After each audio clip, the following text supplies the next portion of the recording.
Eu não entendi, não. Outra parte do banho, não precisa não. Pode falar. Não, de novo? Repete, eu também não entendi, não. Desde o Gênesis. Era uma vez um azarado. Ah, não. Piada repetida não pode. Não, Não, essa aí, eu ela não quero. ouviu. Ela não ouviu. Vai. Era um azarado. Ele era muito azarado. Tudo que ele fazia dava errado. O cara foi convidado para um casamento, ser padrinho.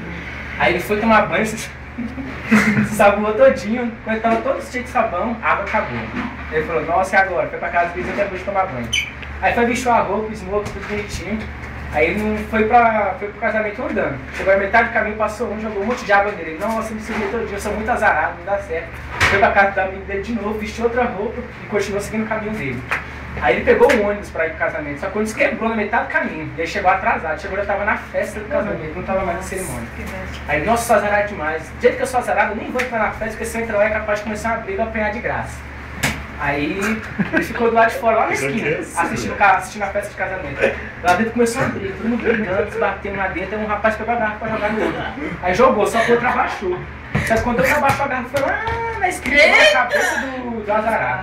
O azarado ficou indignado, eu vou embora, que eu não aguento mais disso. Começou a ir embora.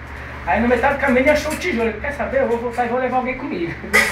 Eu que sou azarado, ele pegou o tijolo e voltou pra festa.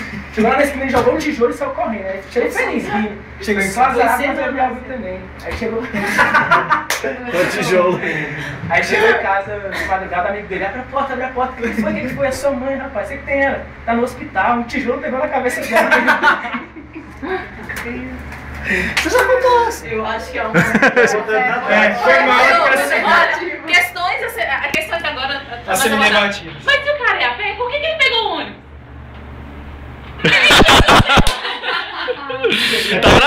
Tá gravado. Piada não tem muita lógica. Vocês viram que estão analisando a sua piada.